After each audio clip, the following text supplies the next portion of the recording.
Second, dinner took a little bit longer tonight, but let me get caught up here and then we will get going. I don't have very many announcements. I have a few, but I don't have very many announcements, and then we'll get into the Q&A part. Who's that there? All right. Give me just a second.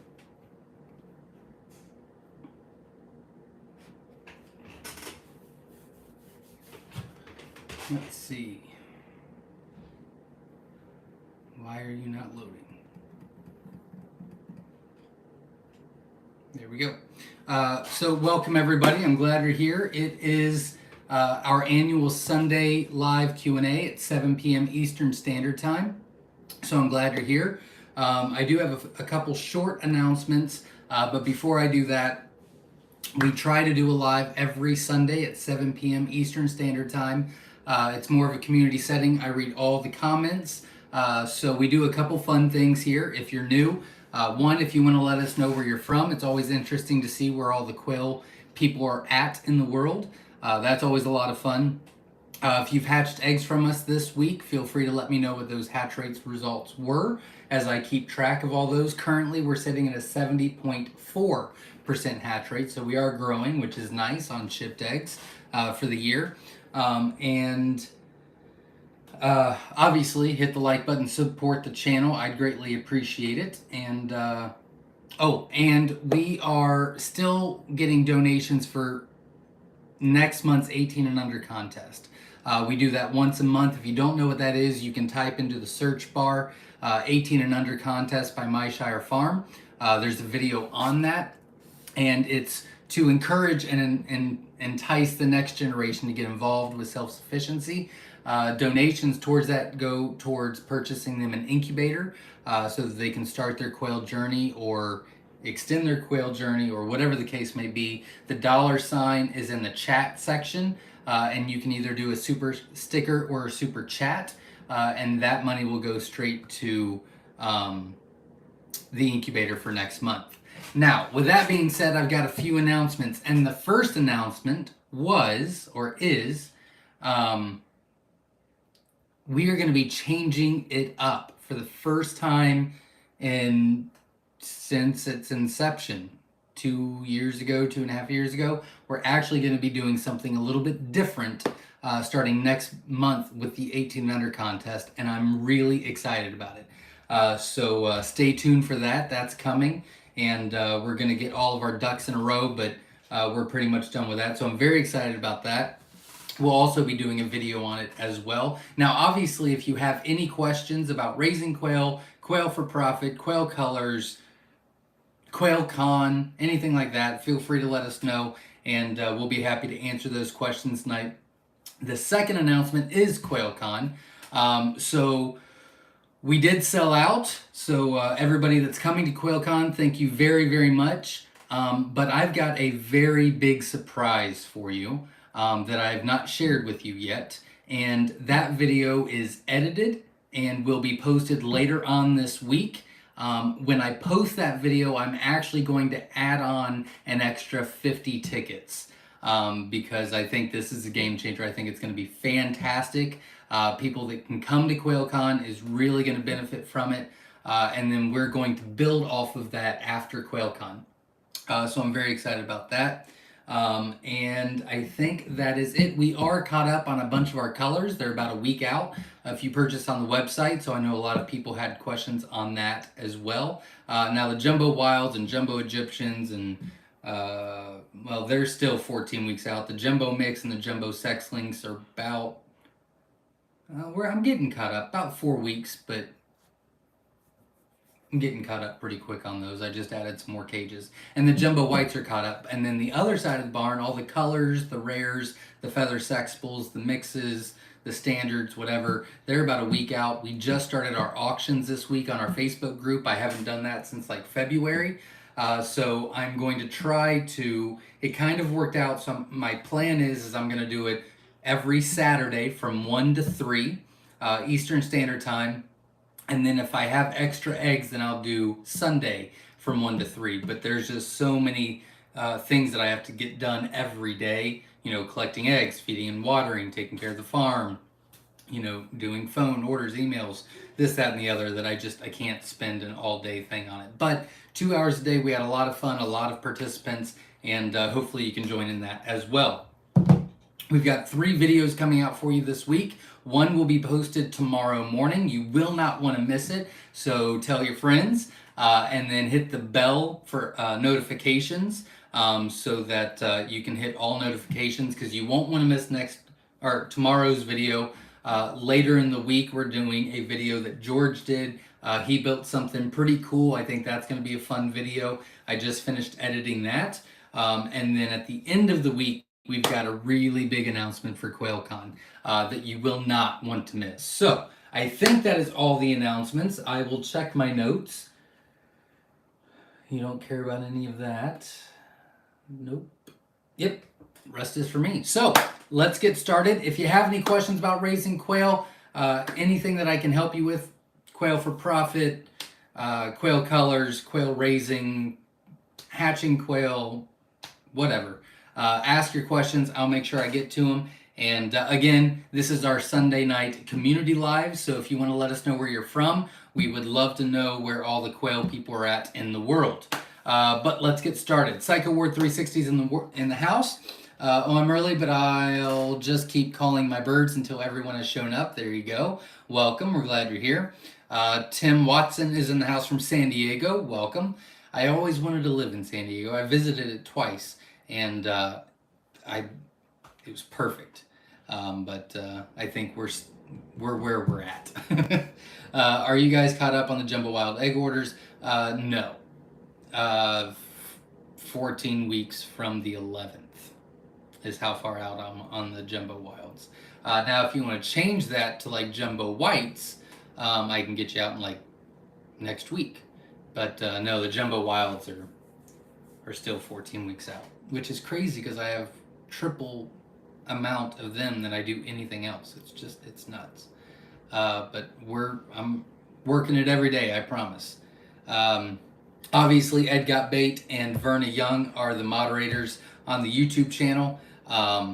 So thank you very much. They're also very active in the Facebook groups. They're leaders in the community, in my opinion. And so thank you for all you do. Chris P's in the house. Welcome. Glad you're here. KG Brown is in the house. Welcome. Crazy times we're living. It's 100% true. Absolutely. David Lister's in the house. Welcome. Tim Reed's in the house. Welcome. Jesse Mills is in the house. Welcome. Foster Farm says, hi guys, my quail eggs have gone from having dark brown spots to kind of light brown spots, and sometimes the eggs look almost dusty. What's going on? If they changed, it's most likely the weather, and they're starting to stress out just a little bit, or getting a little overheated. What I would do is add electrolytes to your water twice this week. You can get electrolytes. We use, you can get Save a Chick from Amazon. It's actually in our Amazon store. That's what we use. And then Murray McMurray Hatchery actually makes their own electrolyte powder that you can add to the water. But having a couple packets of electrolyte wouldn't hurt to add in there about twice this week. And that should fix the issue, get them through the initial stress. Let's see. La Rochelle Farm is in the house. Good evening, everyone. Is this chat about quail by chance? It is. It is. How did you know?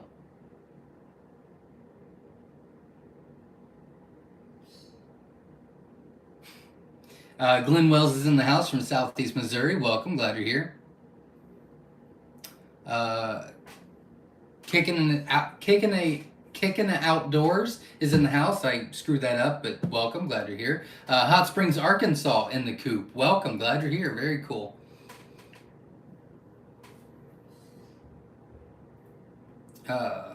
Chris P says Central South Carolina here. Welcome. Nikki James in the house. Miserable hot here in Missouri. Yeah, it's been ridiculous today. It was pretty hot last week, but it is supposed to cool down this week. It's supposed to rain, but I'll take the cool weather because I got a lot of stuff to do, and it's just miserable out there. TB says, please answer your emails. I did. I got caught up on my emails at about 6 o'clock this morning, actually. Pretty excited about that. Maria's in the house from North Canton, Ohio, Twin Oaks Farm. Welcome. Glad you're here. Graham Fam OK is in the house. Hail from Oklahoma. 12 week weight down. Anxiety is building. 9 to 12 week weight down. There you go. I will get you out as soon as I can. I promise. But I get it. I get it. David Lister says 110 eggs in lockdown this afternoon here in McAllister Quail Trail. That's about all I can squeeze in our little giant. That's a lot. So good luck to you, and I hope you get a good hatch rate. Mimi Cleveland's in the house from Enon, Ohio, not too far away. Welcome, glad you're here. Linda's in the house. I don't have ducks or roe. I have quail, and they're everywhere. There you go, absolutely.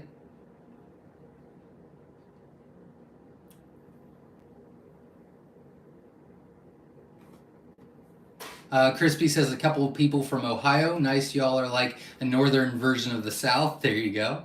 Let's see. I don't know what that... I can't tell what that means. Bill Evis at Pet'em All Farm is in the house from Fayetteville, Tennessee. Welcome, we're glad you're here. Tim Baldridge is in the house. Welcome. Glenn Wells is in the house. My digital temp controller just cooked 65 eggs. We'll be building an incubator from medium-sized refrigerator. Do you recommend any controllers that might work?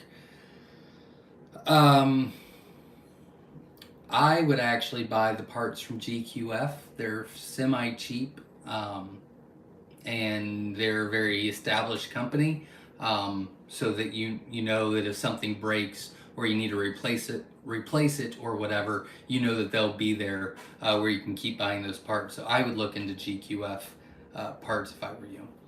And that's what we'll be doing when we build our second Gigantor incubator. After 3 years raising quail, I think I have one that has gone broody. What are my chances she'll continue? Very cool. Congratulations. Typically, the quail that eventually will go broody usually stays broody. That's kind of something that they just keep doing. So congratulations. Very cool. The Grazing Farmstead's in the house. Hi, everyone. Sue with the Grazing Farmstead. Wow, it's hot here. Still, it's hatch day. 130 plus hatched and going strong. That's awesome. Congratulations. You're getting a great hatch rate. So best of luck to you, and I hope you get, I don't know how many you put in, but I hope you get a lot more. Beam Farms in the house. I watched your videos on the genetics, and I still don't completely understand it, but I'm sure it's just me. I would assume you're talking about Christie's videos on the genetics playlist. They are... No, it's hard to understand. It's hard to understand. Jenna is able to, because she's breeding our Great Danes, and George is good at all that. My brain doesn't really function that way. So if it's not in the world of quail, then I just don't get it. And I think it's just because I literally live this stuff every day. Like, this is my life. So I have to understand it, but she'll say something about the dogs and what the puppies are going to look like. And I was like, how do you know that? And she's like, well, how do you know this? And I'm like, it doesn't transfer to me. I'm like, oh, yeah, I guess that makes sense. So it can be confusing. Tanya's in the house from Central Texas. Welcome, glad you're here. Linda's in the house. Is there a big difference between jumbo wilds and jumbo whites? Really, the biggest difference is the whites are not feather sexable and the jumbo wilds are, but they are. I just put together 3 new colony cages of 50 hens each of the jumbo whites, and they averaged 13.2. So they're within an ounce of the jumbo wilds in weight. They're actually larger eggs and more consistent. So actually, the jumbo whites, out of the 4 main categories, they beat the wilds in 3 of them right now. But that feather sexable part is a big part of it. You know what I mean? Well, 2 out of the 4. They're almost the same size. The Jumbo Wilds went on that by a little less than an ounce. So the Jumbo Wilds got that one. The Jumbo Whites are more consistent egg layers. The Jumbo Whites do do lay larger eggs, but the Jumbo Wilds are feather sexable. So the two wins for the Jumbo Wilds are kind of big deals as well. So it's just kind of hard to say. Now, us butchering for QuailCon, because we're going to do that dinner, a quail and hog dinner. We're going to do a pig roast, hog roast, and grill out quail for Saturday night at QuailCon. We're only using Jumbo Whites. They just look a lot cleaner. They're a lot easier to process. So I really was happy to have those for doing so many butchered. It's a good question. Dr. Connie's in the house from Central Florida. Welcome. Glad you're here. Let's see. Natalie's in the house from Ferndale, Michigan. Welcome. Glad you're here.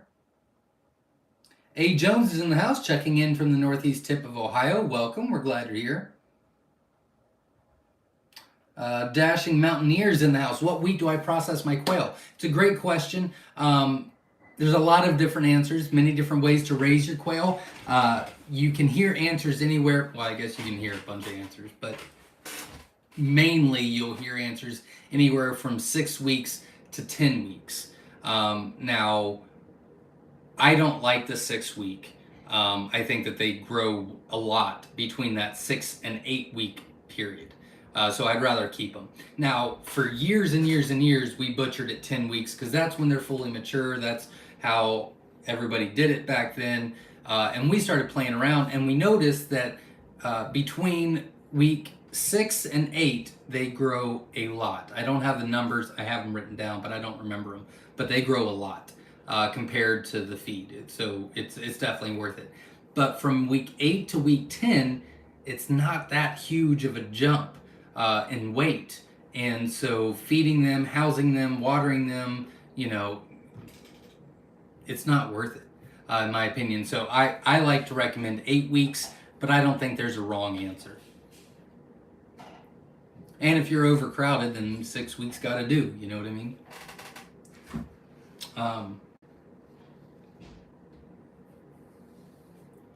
Let's see. Chris is in the house from Southeast Texas. Welcome. Glad you're here. Jimmy's in the house from South Alabama. Welcome. Glad you're here. A. Jones says, so sad to say I can't make it. Our company is crazy busy and we just can't make it. I wish you all the best time. I'm sure it'll be pricey. Oh, come to QuailCon. Wish you could make it. Maybe next year. Salvador Santiago's in the house from Puerto Rico. Welcome. Glad you're here. La Rochelle Farm says, Zach, got to come up with a way to candle a large quantity of eggs. 1,700 is plenty for me. Can't imagine how to do 4,000 to 5,000 and so on. Actually, I have a great idea for you. I saw that you texted me this week. I responded, and then like an hour later, I thought, oh, you know what? This might really work for him. And then I just got busy. I did auctions, and I was in the barn until about 35 minutes ago. So if you can remind me, because I'm going to forget again, if you can remind me or text me tomorrow, I'll give you some insight on that because I think it would work really well for you. Now, it didn't work for us. I didn't like it. But I'm kind of stubborn in some ways. But I do think that it would work for you. Because George really liked it. Dennis, Papa the Builder, really liked it. Jenna didn't really, and I didn't really, so we won that. But it's not a bad idea. It just wasn't for me. But I do think that would work. That could probably save you a lot. I bet that could save you a lot of time. Flew the Coop Farm says, on the GQF incubator, would you use the egg racks that come with it for the standards? I'm having trouble stacking them and not cracking some eggs. On the GQF incubator, would you use the egg racks that come with it for the standards? Yep, that's what we use. I mean, I'm assuming you're talking about the quail egg racks. Yeah, we use those for the standards. We don't do, so there's those little tabs that they sit on top of. we don't put eggs on either side of that. So we miss 2, 4, 6, 8. We miss 8 eggs. There's 8 holes, 8 spots when we stack the bottom tray. But that's usually where they crack, is those 8. So we just remove those. But yeah, we still use those for the standards. Graham Fam OK says, how true were the jumbo white hatching eggs? Well, we just hatched out, let's see, we butchered 400. I sold 2, and that's 600, and then 57, 8. It had to be close. It was a little less than 1,000, but we've in the past 3 months, because we just weighed them so they're big enough.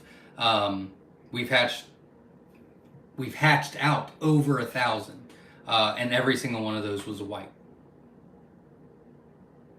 So pretty true, pretty true. Landon Outdoors says, what weight would I butcher jumbo Coturnix quail? I actually have a playlist called the Jumbo Breeding Process. They are very short videos, but it is a week-to-week video of the whole process, and we weigh every week. So you can even look in the description of like the last video, and it shows you what the average weight is from week 2, 3, 4, 5, 6, 7, 8. We might have done week 9 and 10 for that video, possibly. I don't remember. But definitely check that playlist out, and that should probably give you more answers than what you have questions of right now. But that would give you all those answers. But typically at 8 weeks, what weight would I butcher? Typically at 8 weeks, our jumbo wilds are 12. Our jumbo whites are around 11.3, 11.2. And then our standards are around 9, 9.2. Somewhere around there is when we butcher at 8 weeks. Robin C is in the house. Welcome. Flew the Coop Farms is in the house. I don't know if I said that earlier or not. Cody Clark is in the house. I have 30 quail eggs on the way. Can't wait. Mount Vernon, Ohio. Well, welcome. We're glad you're here. And good luck on your hatch. Scott F is in the house. Hopefully the notorious post office won't screw him up too bad. I think you're asking for a lot, but okay. No, they do better than they do worse, but there's some times when they mess up, they do it royally. when they make mistakes, they like to go all out. Katrina's in the house from Gilroy, California. I'm just listening up for the first 40 minutes or so, processing apples and plums. Very cool.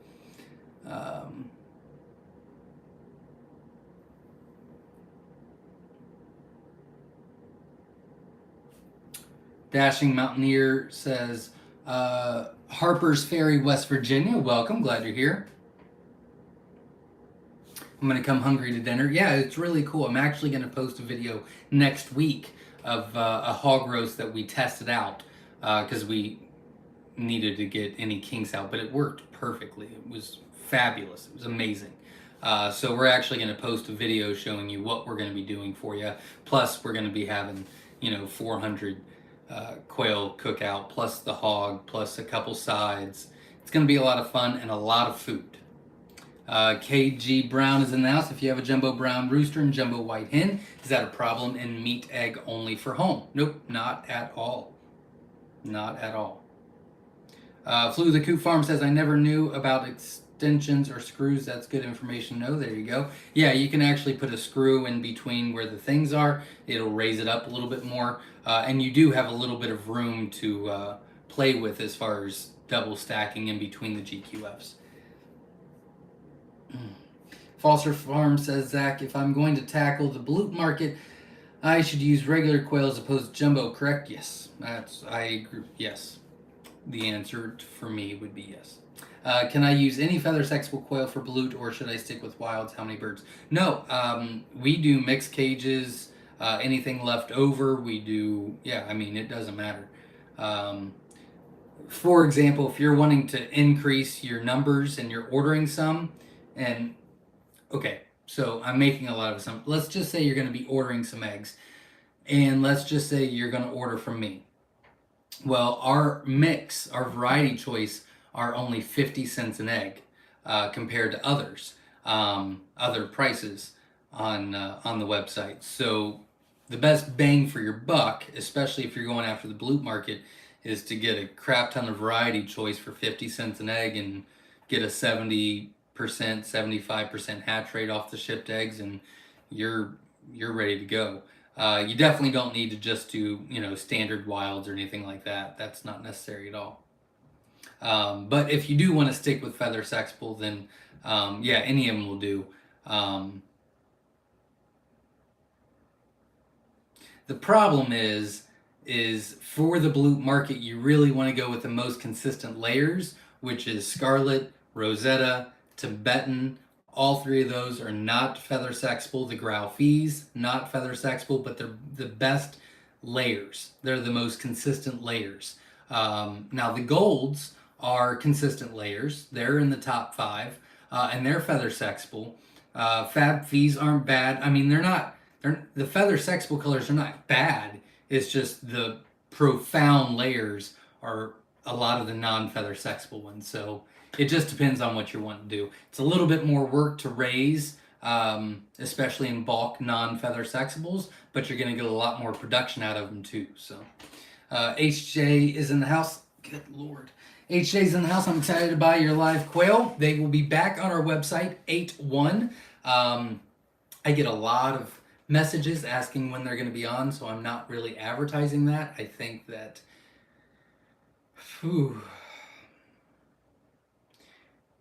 I'm only going to go 3 weeks out on lives. So if we sell out for 3 weeks, past that point, I'm going to take them off the website. Now, I do have 4, 8, 12, 16.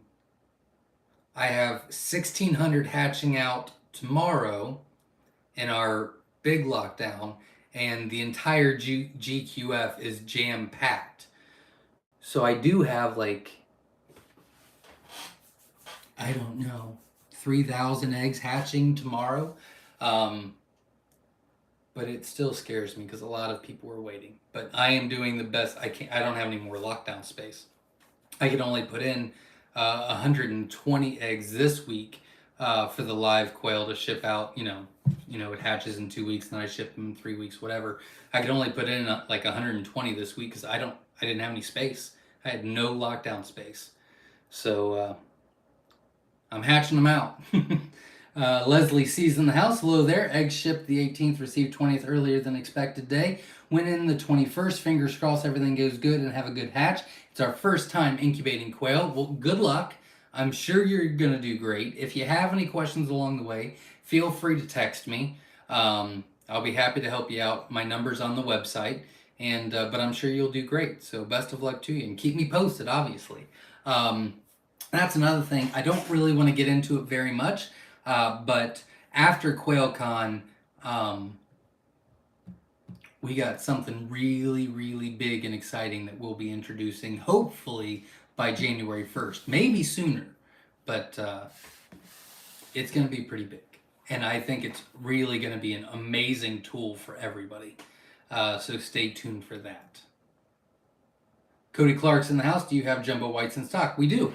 They're about a week out, so not too bad at all.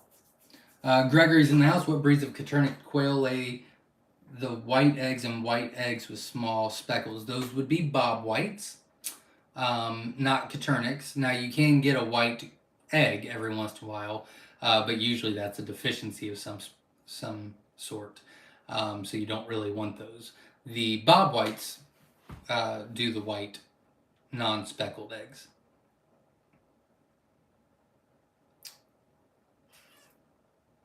Hawk 909's in the house. Do you have other poultry? We do, but we only sell the Coternics. So we've got some egg-laying chickens, and we've got meat rabbits. We've got peacocks. We've got emus. We've got cooney pigs. We've got Angus cow. We've got some geese. Some meat ducks. I'm sure we got something else. I just don't know.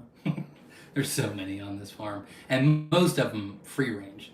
The emu's got a big area. The pigs and the cows free range. Oh, we have a horse.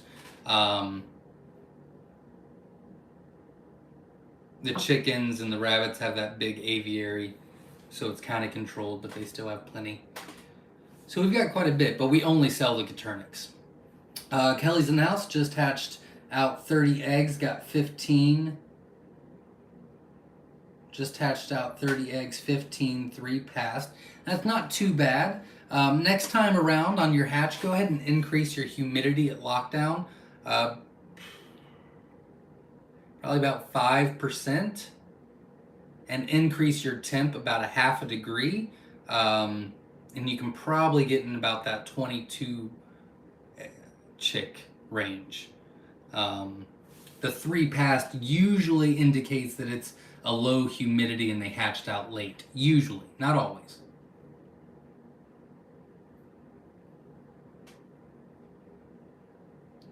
Jeremy's in the house.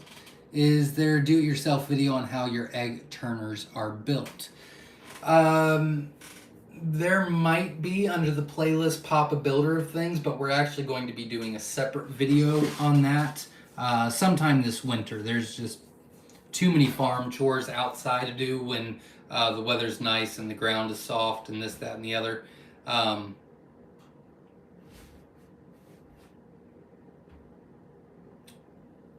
I don't remember what you said.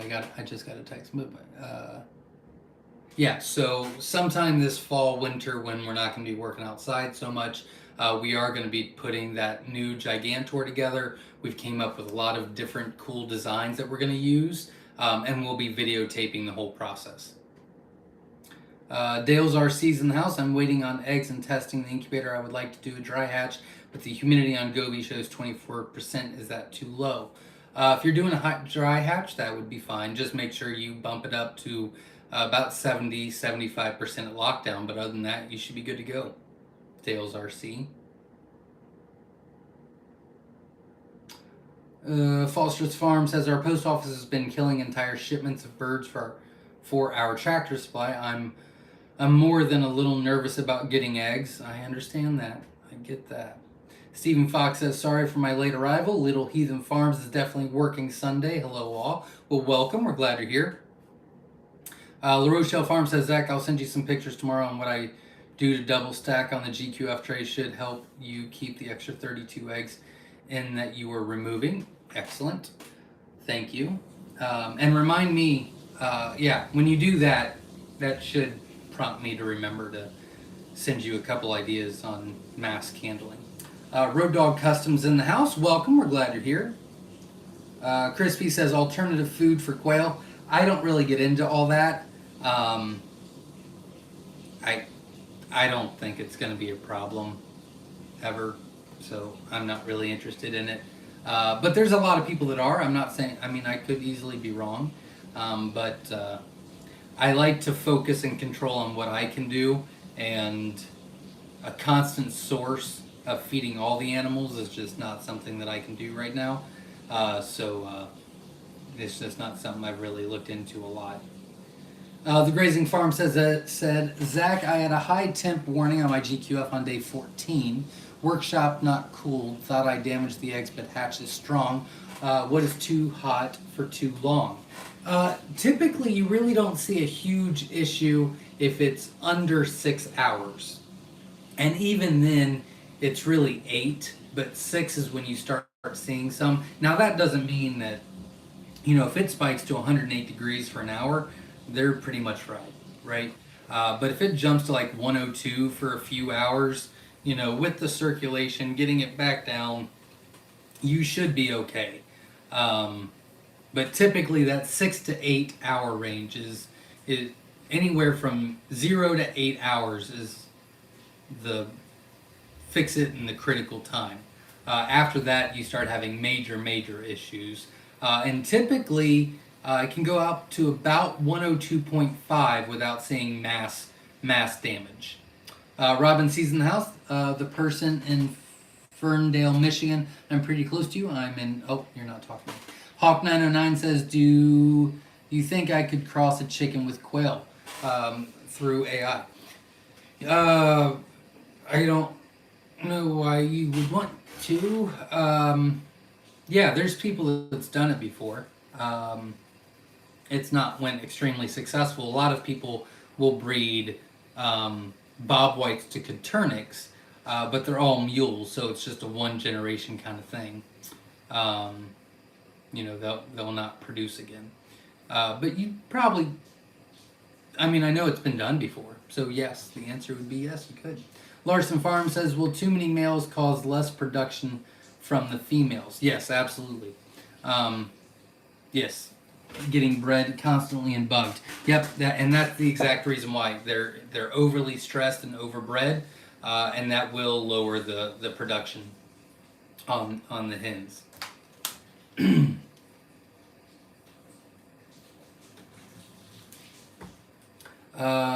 Carrot Top 8311987 is in the house saying hi from Southeast Georgia. Well, welcome. We're glad you're here. I do want to go back real quick to the whole breeding a chicken to a quail through AI. It has been done, but it's only been done that I know of through a lab. Through I probably don't want to say through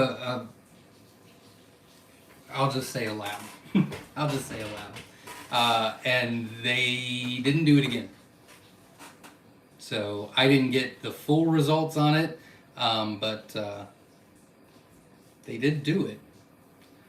Witch Doctor's in the house. Hello, hello, hello. Welcome. We're glad you're here. HJ says the local quail breeders I bought mine had feathers missing on their backs and heads. It took weeks to grow back. Will your live quail have missing feathers? No, they better not. Missing feathers is usually due to an overcrowded issue or an overheated issue.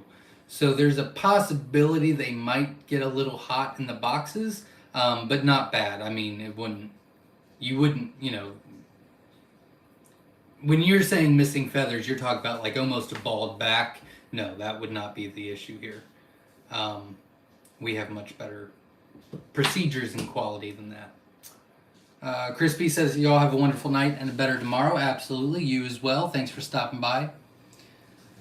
Nishra Rama says, how long will it take to have eggs shipped if I buy some tomorrow? Again, it just depends on what kind you're looking for. On the website at the top, it'll tell you the wait times on everything.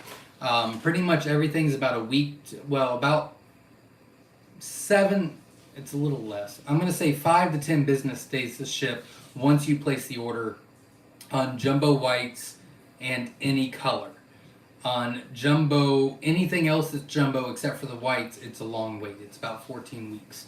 But jumbo whites and anything that's not jumbo is about next week.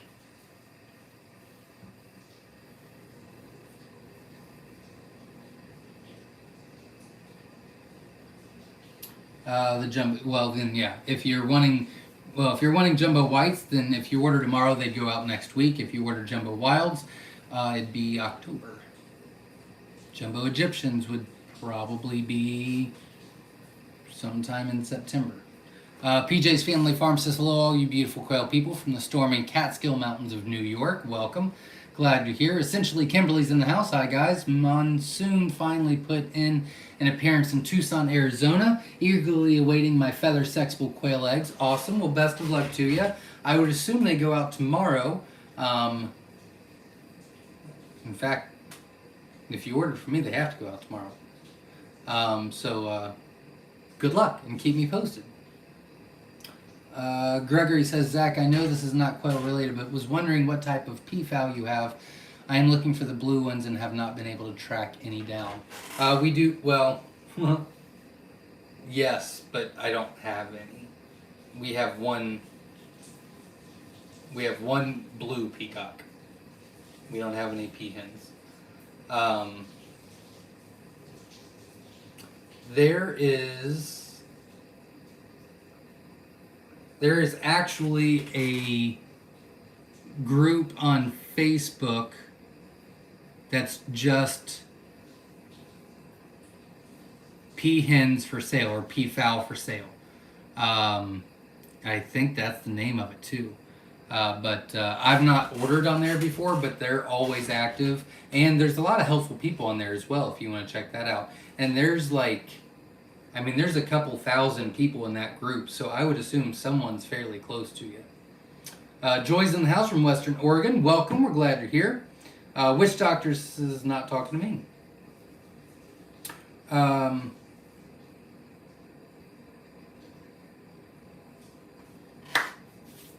No one's talking to me anymore. If I buy jumbo Egyptian eggs tomorrow, when will it be shipped out? 14 weeks, the Egyptians. James is in the house. Evening all, late as usual. Good to see you doing egg auctions again, Zach. Thank you. It was a good time. I so wanted to bid on your Rosettas for my forbearance. The wife let me buy a producer's pride brooder. Heater. I don't think that's the second time someone's mentioned that brooder this week, and I don't know what that brooder is. I'll have to look that up. Somebody texted me earlier in the week and asked me to do a video on it. And I said I'm still doing Incubator videos, and that's going to be a while, but I'll have to look that up. Producer's Pride. I'll have to look that up. But congratulations, and the plan is to do the auctions every Saturday from 1 to 3, and if I have extra eggs, I'll do it Sunday from 1 to 3. So hopefully you can join in one of those times. Dr. Connie says, I watched your recent video about your aviary, fence wire, etc. Any updates since then? Yeah. A lot has happened in that aviary since then, but I'll be doing a video on that next week. Next week is going to be a bunch of tours and things like that. This week is a lot of education. This week's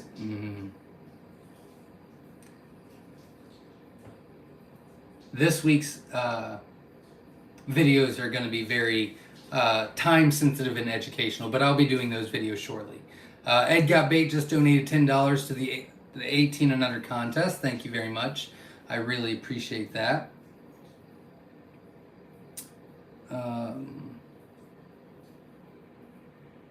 The grazing farm says, Zach, it was 103 degrees. Unsure how long it lasted. Sounds like I got lucky. Yeah, if you already hatched out 130, then you were good to go. That puppy's driving me crazy. Salty Dog Adventures in the house. First time at hatching anything. Got 21 quail eggs on eBay. Candled eggs on day 15 and lockdown 6 were not developed. It's now day 17. And so far 11 have hatched. Not too bad. Congratulations. Why? Why did you body slam the door? What are you doing? Do you want to say hi? Come here. Nope. You're gonna... Nope. Get your 80-pound butt over here. Look. Say hi. No, thank you. No, thank you. I don't want that. Thanks. Thanks. Okay. Why don't you go? Go out. Not in the trash. No. No. Maggie, take your brother outside. No, I don't want you to go. I gotta go shut the door. I'll be right back. Go on. Okay. Sorry about that. Oh, I don't remember where I was.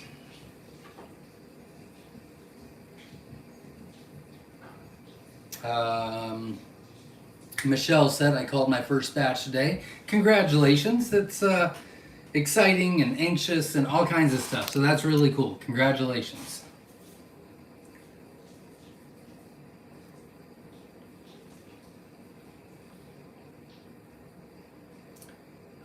Foster's Farm says, is there a limit to how many quail we can buy at QuailCon? We intend to launch our quail business after we come see you. No, I'll have a lot of eggs, I'll have a lot of eggs, a lot of day-olds, week-olds, 2-week-olds, 3-week-olds. I have a lot. I'll have a lot of stuff. A lot. So no limit. Joy says hatching started at 3 a.m. this morning. 30 plus healthy babies so far out of 107 that went into lockdown started this morning. It sounds like you're doing great, Joy. Congratulations. Linda's in the house. Same here, Foster. We are so excited to extend our farm and have quail. We're buying eggs at QuailCon for reference. Jumbos may not be available at QuailCon. Zach can elaborate.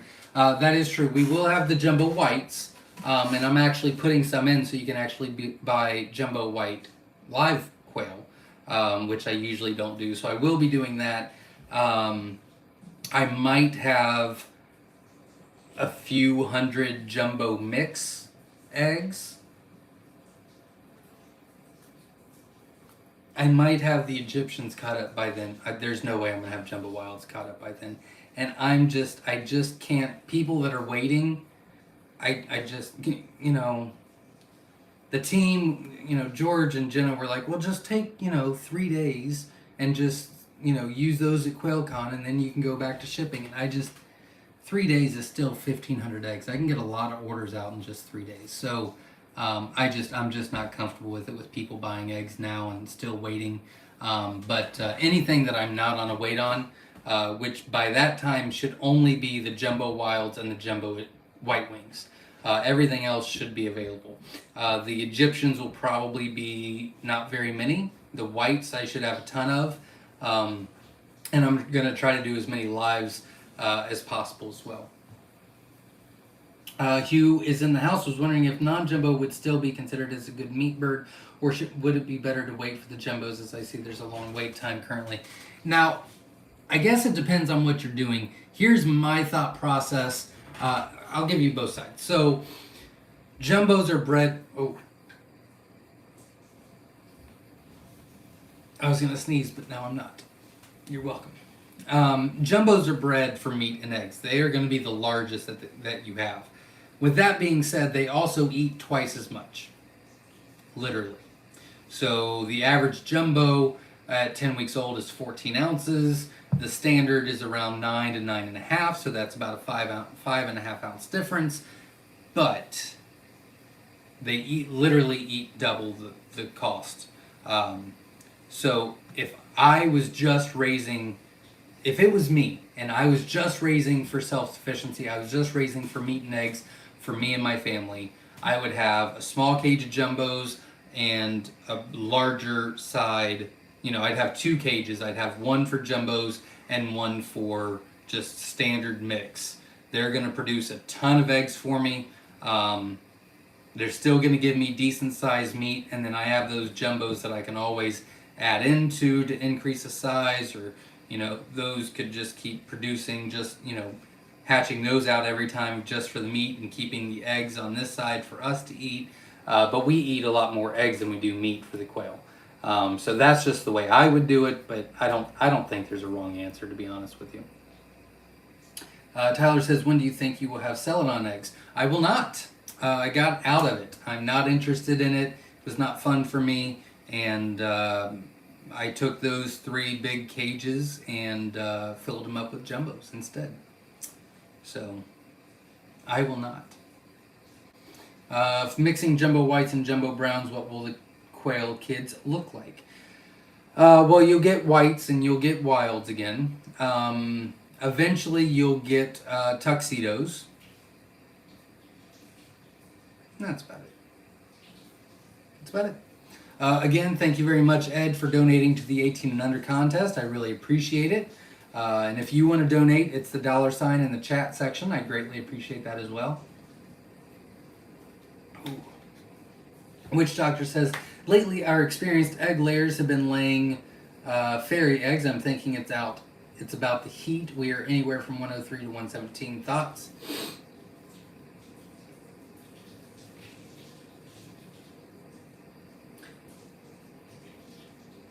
Yeah. I mean, yeah. Of course, I think you're right. I think it has to do with the heat. Maybe I'm wrong, but Witch Doctor, I thought that your quail stopped laying for a few weeks when it started getting ridiculously hot there. If I'm correct in remembering that, then when they just start laying again, they will lay smaller eggs, like small eggs, for about 4 or 5 days. But when it gets ridiculously hot out, yeah, their eggs are going to shrink up a lot. Usually that means they're going to go into a molt. Sorry.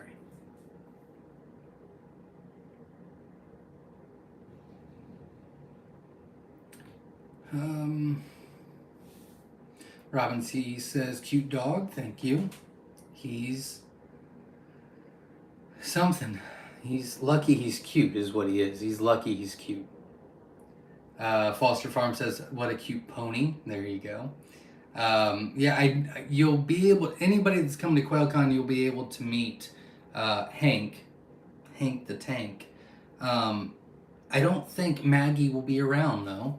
She is pregnant, and I think she's due the 3rd week of August. So that would put her puppies at 2 weeks. And I have a feeling we're going to need to lock her up with the puppies. I think she's going to be, we're definitely, I don't want the puppies, it's going to be stressful enough. So I don't think you'll be able to see Maggie very much. But Hank will be, he'll be around. Jesse Mills says, Zach, the producer's pry brooder is one from TSC, Tractor Supply. They quit using them because of a lot of deaths in them. Interesting. I have to look at that. Psycho Ward 360 says, what a pony, right? He is April, May, June, July, 8, 12, 16. He's about 5.5 months old. Yeah, he's about 5.5 months old. He's going to be a big one. He's not just a Great Dane. He's actually a European Great Dane. So none of you probably care about this at all, but I thought it was super interesting, and I'm really happy about it. So most Great Danes that you see, almost all of them, are Great Danes that were, you trace the lineage back, and they were bred with greyhounds. That's why they're so skinny, but they're really big. But the European Great Danes, so Maggie's, a traditional Great Dane, but the European Great Dane was actually bred with a Mastiff back in the day instead. So they're real bulky and heavy and big. His dad was 230 pounds, and he is less than 6 months old, and I think he's 70 pounds. He's gonna be a big boy. And Maggie, which is our 2-year-old, Hank already has bigger feet than Maggie, so we might have maybe gotten ourselves into something. But Jenna's already talking about wanting another, so we'll see.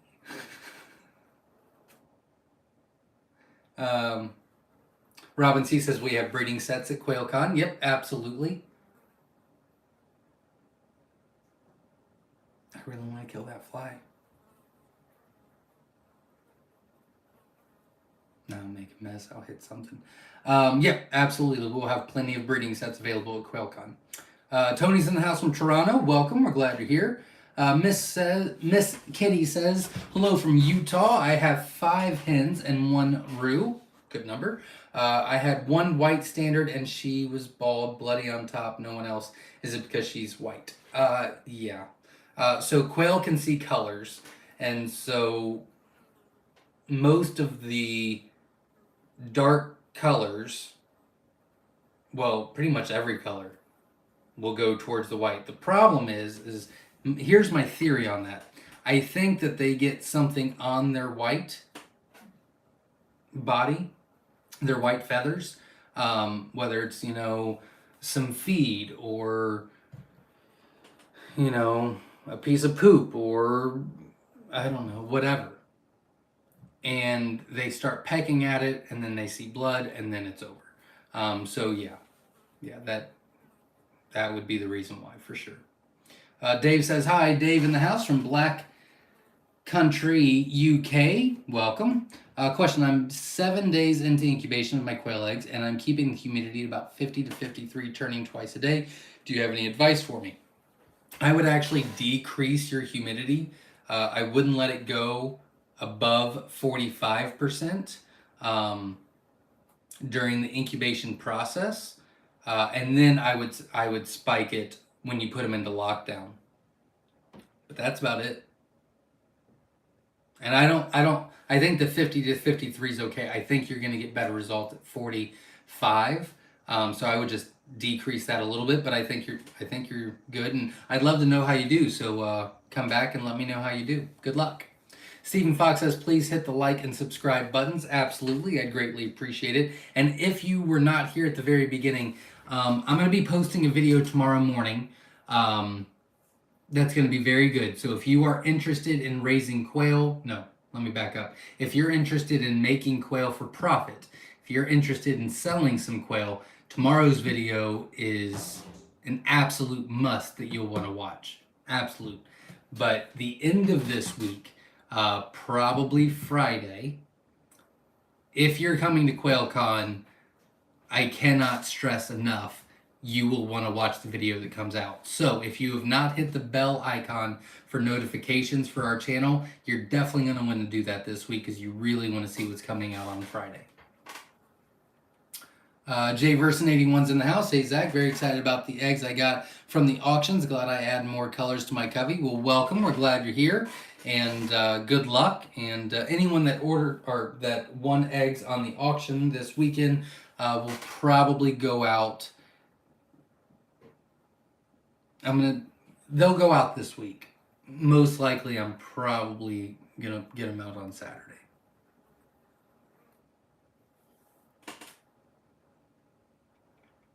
Linda says, that's understandable, Zach. It wouldn't be fair to people waiting for eggs. I'll be okay with any jumbo eggs that will be available. Our trip is a bit too long to carry live birds home. That's all right. We'll have both for you. I understand that completely, and I just couldn't get past I just couldn't do it. Foster Farm says, I just want feather sexable. LOL. Pretty as pretty does in production. They still eat less than chickens. Absolutely. Robin C says, did the jumbo white roos crow loudly? About the same. Nothing special as far as loud goes. Do they have the same crow as the wilds? Yep, absolutely. What's a fairy egg? Like a really tiny egg. Like ridiculously tiny. Cody Clark says, what was the problem with celadons? I just wasn't really interested in it.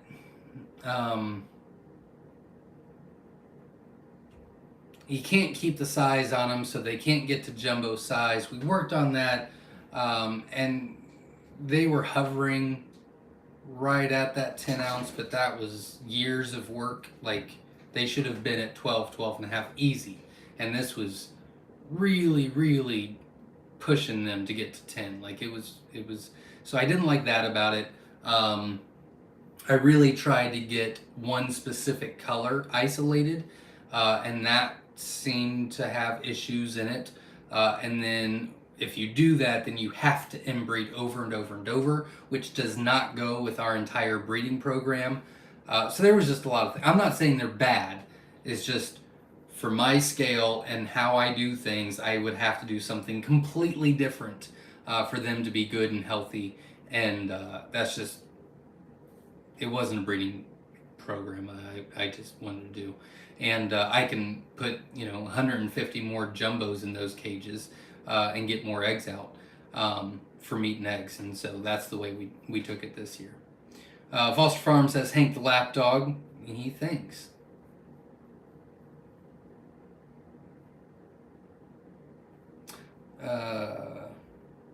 Living a Rogue Life is in the house. Welcome, glad to hear. Hi Zach, if I had to choose just one, it would be Rosetta. The ones I got from you 3 years ago are still laying daily and have a very sweet personality.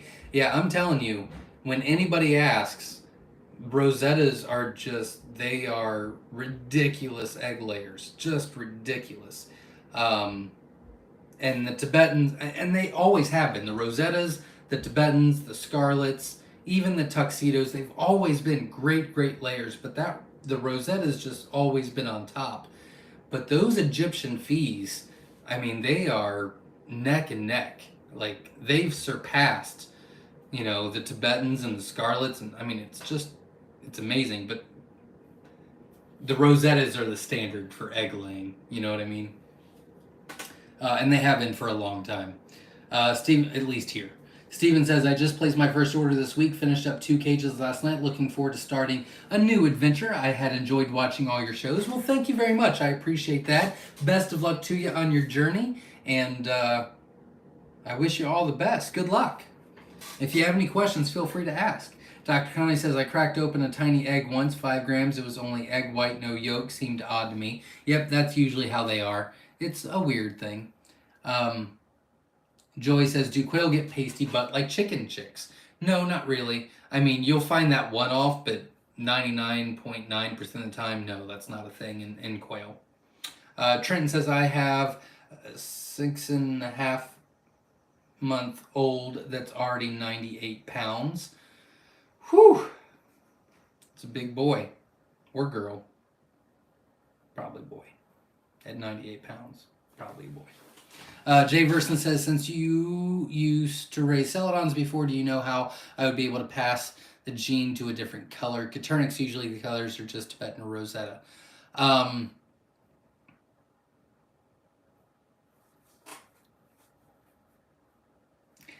wasn't happy with our results. I put them into Scarlets and a brand new color that I haven't introduced yet. The brand new color seemed to work the best, and I think that I stayed with it. I could have isolated it in just that one color. I still couldn't keep the size up, so I put some non-celadons in there. I've already gotten the size up over 1.5 ounces in like 4 months. I mean, consistently. So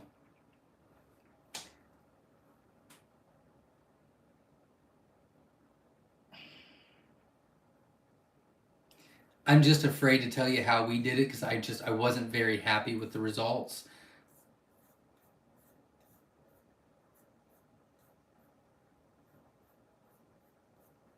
Well, I guess it depends on what you want to put in. The Egyptians worked okay, and their feather sacks, but we worked on those for a while. Those worked out okay. What you really want to do is you want to keep hatching out celadons and celadons and celadons.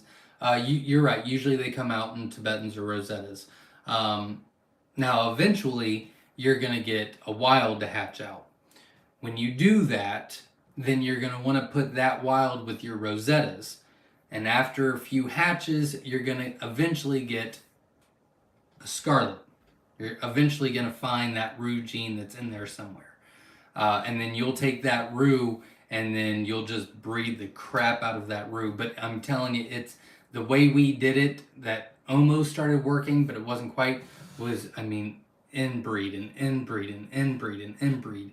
And I just don't like to do that. That's not how we do all the other colors and all the other jumbos. I'm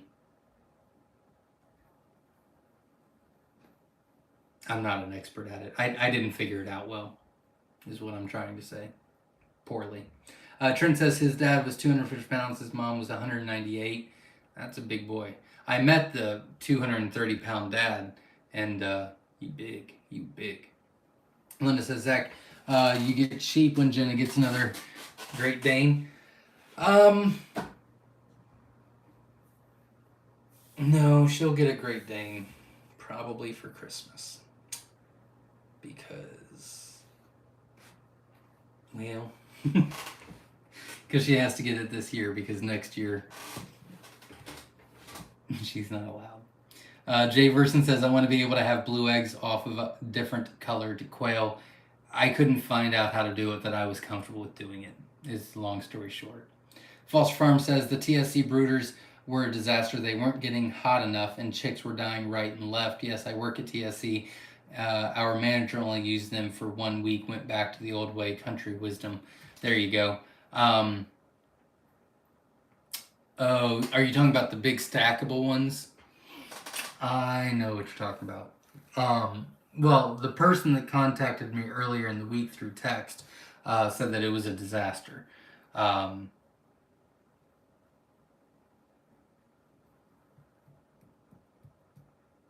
I don't know very much about them. I saw them in person. They scared me for quail, is what they did. Linda Easton Waller's in the house. Howdy from Sacramento, fellow quail raisers. Looking forward to meeting many of you at QuailCon. Absolutely. I can't wait to meet you as well. HJ says, if I have a female roo 5-to-1 ratio, will the rooster still crow? Yes.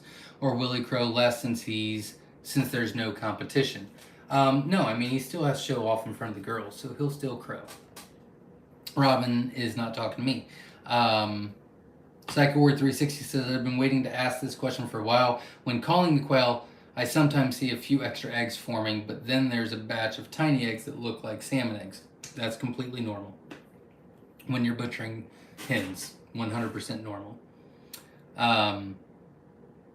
Dr. Connie says, I'm trying to dry hatch with the Nurturite 360 outside in the sunroom. Temp is steady and perfect, but humidity range is 47 to 53% with no water added. Do you think they'll hatch? Yeah, you should be fine with the dry hatch. That wouldn't be a big deal. Just make sure your temp is 100 and not 99.5.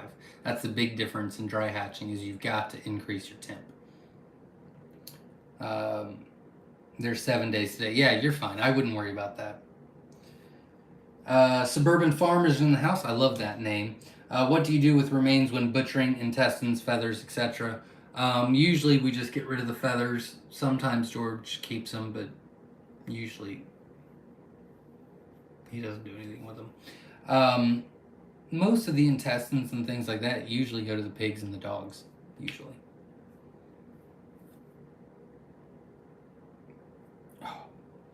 And that is all of the questions for tonight. So if you missed it, I do have some really big announcements that I will re-go over just real quick. So number one, QuailCon.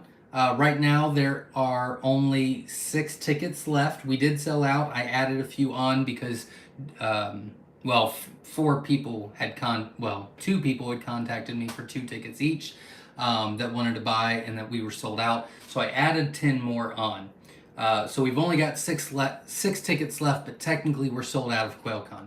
So if you want to come to QuailCon, make sure that you get your tickets. But I've got an amazing video later this week you will not want to miss.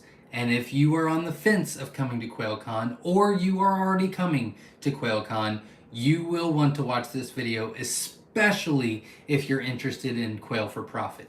Believe me, I cannot stress that enough. The video tomorrow is about quail for profit. I did not do it. Somebody else did. I kind of did it a long time ago. They communicated it much more professionally and better than I could, so we're going with their approach. But it's a great video. And then midweek, we're going to be doing a video about here on the farm, something we built for July 4th.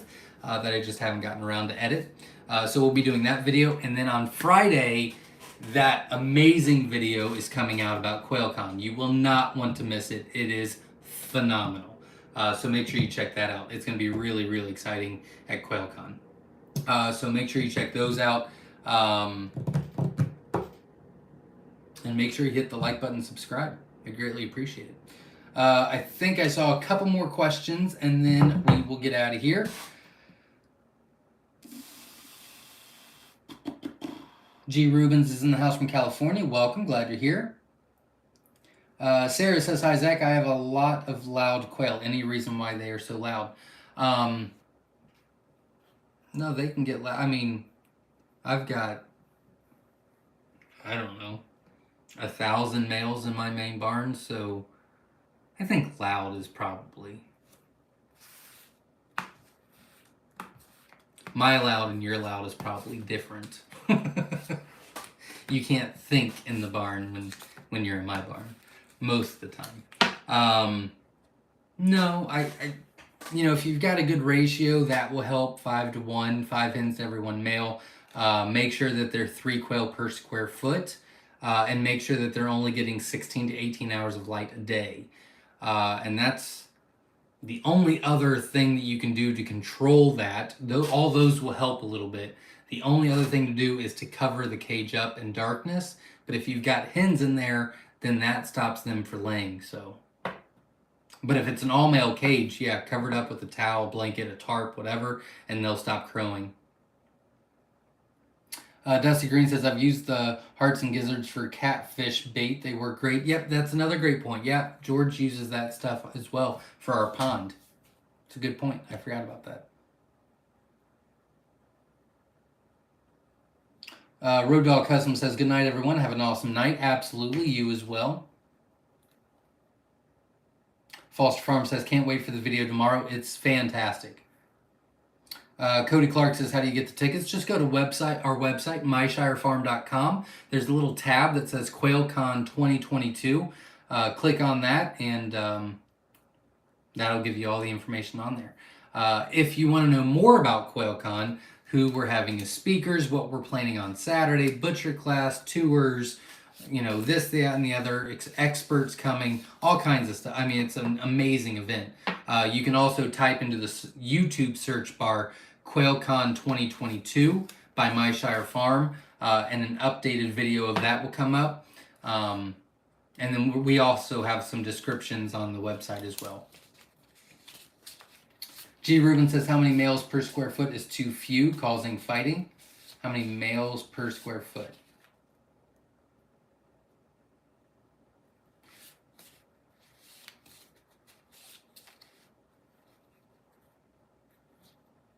Well, as long as you're doing 5 hens to every... Okay, I guess there's 2 answers to this. If you're doing 5 hens to every 1 male, and they are 3 quail per square foot, it doesn't matter. If you're doing an all-male cage, really the only way to not cause fighting is to cover the cage up with a tarp, a blanket, or something like that. It doesn't matter how much room you give them or how little room you give them. They will get aggressive towards each other, breed each other, fight each other, kill each other, eat each other. It's crazy. But they don't do that as long as it's a 5-to-1 ratio, 5 hens to every 1 male, 3 quail per square foot. You can have multiple in there. Foster Farm says, thank you for all your hard work, Zach. Thank you. Appreciate it. Robin C says, good night all. Thank you for your time. Not a problem. Thanks for showing up. I appreciate it. Woman of Spirit says, I purchased 22 quail, 3 weeks old at Tractor Supply. They gave me a deal, all for $33. I was told that they would not keep the quail alive, but I know they weren't fed high protein or electrolyte water. There you go. You can probably fix that issue, so congratulations on the great deal. Jay Verson says, is rotating as necessary while incubating? I highly, highly recommend it. I think that if something happens, your turner breaks, you could go 1 or 2 times without it, but long term, you're eventually going to run into issues without doing it. So yeah, I definitely recommend it. HJ says, is the recommended 3 quail per square foot both for wire cages and ground cages? I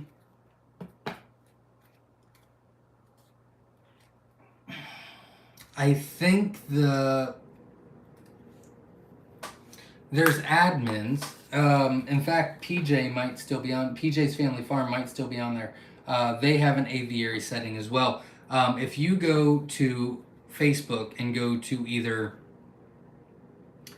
the Self-Sufficient Quail Facebook group or Quail Call Facebook group, there's admins on there, PJ's Family Farm or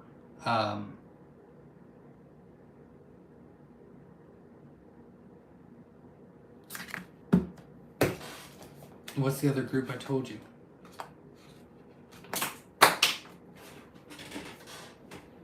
Self-Sufficient Quail. Jasmine Bass. Forgot the other group. Yeah, so both of them are admins respectively on each one of those groups, and they do aviary settings as well. I haven't done an aviary or ground setting in a long time, so I would get the information from them. I think Jasmine told me that it was 4 per square foot, but I could be majorly wrong on that. But for wire cages, it's definitely 3 quail per square foot. Linda says, night all, have a great week. See you all tomorrow night for the next live chat. Absolutely. Thanks for showing up. G. Rubin says, I'm in how many males in a bachelor quarters awaiting processing? It does 3 quail per square foot. It doesn't really matter.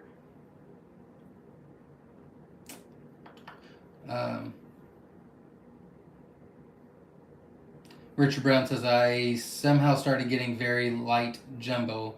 I did put white male in I call them valet, going to see if I can get them to breed true. Good luck. And that is all the questions.